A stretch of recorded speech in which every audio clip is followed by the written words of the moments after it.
The morning at Forrester Creations started off much like any other day, with the hum of sewing machines in the background, designers and seamstresses fluttering about like bees in a swarm, and the fresh aroma of freshly cut fabric in the air. The deadline for the collection loomed big over everyone, creating a shadow of strain wherever it was placed. Hope Logan was standing in her office in the thick of the controlled mayhem, her thoughts elsewhere, her eyes fixed on a sketch that she wasn't actually seeing. Holt's thoughts were far away, in a place where her recent choices were haunting her. In particular, the decision to pursue her love for Thomas Forrester, a man whose history with her was as intricate as a tapestry that had been intricately sewn, was a choice that tormented her.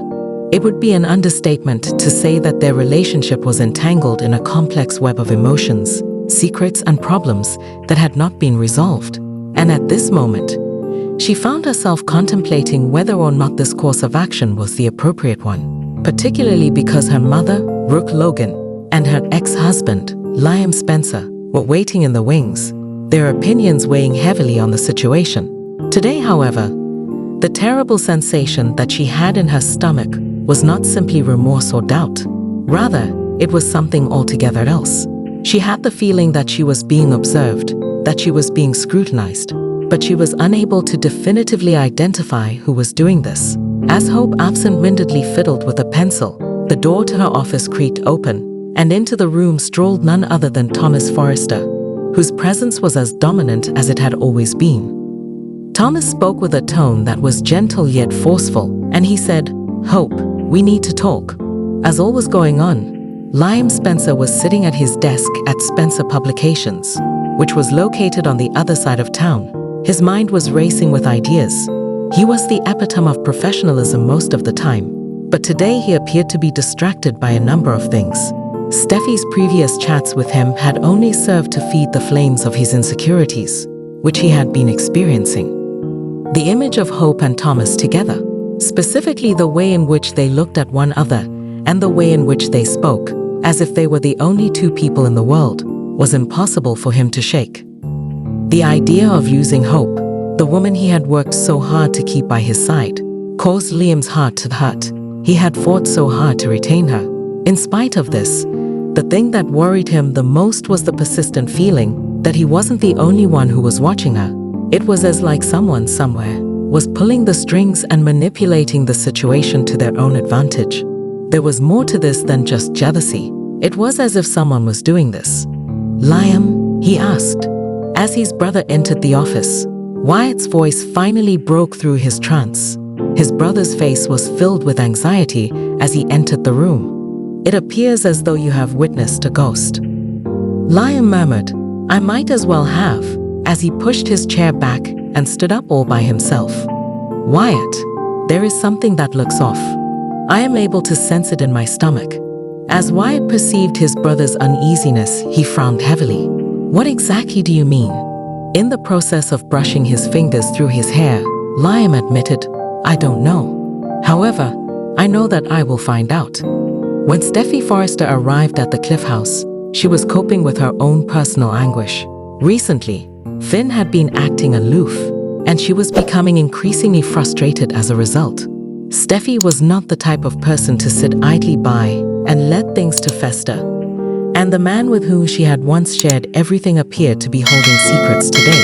She was in need of answers, and she required them immediately. While her thoughts were racing, she paced about the living room. Maybe Finn was trying to keep something from her. Could that have been a reference to the ongoing drama involving Hope and Thomas? The unpredictability ate away to her, compelling her to take some kind of action. With the intention of confronting Finn head-on, she grabbed her phone and dialed his number. In the instant when Finn responded, Steffi uttered the words, "Finn, we need to talk," with a voice that was resolute and tough. There was a tired tone in Finn's voice when he responded, "Steffi, I'm at the hospital. Would it be safe to wait until I get home?" In response, she retorted, "No, it is not. I am at a loss to understand what is going on with you. If you have been so distant, why is that?" The sound of Finn's sigh was heavy with words that were not spoken. "Steffi, it's a confusing situation. We will talk tonight, I assure you of that." On the other hand, Steffi was not content with the assurances.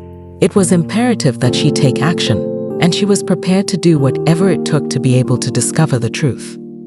Ridge Forrester was in the midst of yet another furious conversation with Brooke Logan as they returned to the Forrester mansion. Ever since Brooke had voiced her concerns about Hope and Thomas, the tension that existed between them had been steadily increasing over the course of several days. Ridge, ever the doting father, had shown his support for his son, but Brooke was not persuaded by his arguments. "Ridge, I'm telling you, something is going on between Hope and Thomas, and it's not just work-related," Brooke insisted, her eyes flashing with determination. "I'm telling you this because I just know that something is going on." Ridge responded by saying, "Brooke, you are seeing things that aren't there," despite the fact that his tone contained a hint of hesitation. Thomas is no longer the same. Now, he is not the same man that he was in the past. On the other hand, Brooke retorted, "People don't change overnight, Ridge, and you are aware of it. We run the risk of losing Hope if we do not take action right away. Or even worse, she might sustain an injury." Ridge scowled as the significance of Brooke's words began to seep over him. Despite the fact that he had a deep affection for his son, he was unable to deny the possibility that Brooke was correct. And what would that imply for their family if she were to be found guilty? Hope and Thomas's tension reached a boiling point as the day progressed at Forrester Creations. Hope and Thomas were at odds with each other. After weeks of circling around their emotions, it appeared as though everything was about to come to a head today. They had been dancing around their feelings. He had been keeping a careful eye on Hope, and he had picked up on the inner anguish that she was experiencing. Thomas was aware that the time had come to tackle it. According to Thomas, who spoke in a tone that was low but urgent, "Hope, we can't keep doing this. It is imperative that we are truthful with one another."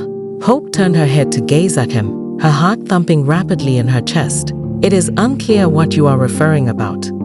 Between them, Thomas made a gesture that said, "This," while his eyes searched hers. "The thing that is between us. Our first order of business is to determine what it is and where it is heading." While Hope's thoughts was racing, she took a deep breath. Even though she was aware that he was correct, the idea of confronting the reality intimidated her more than anything else. What if they were in the wrong? If they were making a mistake, what would you do? But before she could react, the door to her office swung open, and there stood Liam, his eyes wide with shock and betrayal. He was standing there staring at her. "It's Liam," a gasp from Hope's mouth as she took a few steps back, as if she had been caught in the act. "What the hell is going on in this position?" At that moment, Liam demanded, his voice trembling with rage. Thomas took a step forward, his own rage rising to the surface of his stomach muscle. "Liam, it's not something that you believe. Save it, Thomas," Liam yelled, his eyes never leaving Hope after he made the statement. "I was aware that there was something going on between the two of you, but I could not bring myself to believe it. The idea that the lady I love might betray me in such a manner was something I refused to entertain." Hope begged Liam to give her an explanation, and tears began to fill up in her eyes as she did so. On the other hand, Liam was already retreating, his face displaying a look of both pain and betrayal. "Hope, there is nothing else that has to be explained. Everything that I needed to see has been seen by me." After saying that, Liam turned around and walked out of the room, leaving Hope and Thomas standing there, stuck in the wake of the storm that they had previously unleashed. Steffi paced back and forth at the Cliff House later that evening, waiting for Finn to return home. She was waiting for him to return. She did not waste any time in confronting him when he eventually entered the room, because she was ready for him. "What exactly is going on, Finn?" Steffi demanded, her voice shaking with the intensity of her feelings. "What has caused you to be so emotional? Is there something that you are keeping from me?" The look on Finn's face was conflicted as he studied her. "I never intended to cause you any harm, but there is something that you really must be aware of, Steffi." As Steffi prepared herself for the worst, her heart sunk to its lowest point. "Finn, what exactly is it? Please just tell me." A deep breath was taken by Finn, and his eyes were filled with remorse. "I have been withholding something from you. because I did not want to increase the amount of suffering you are experiencing. But you have the right to know the truth.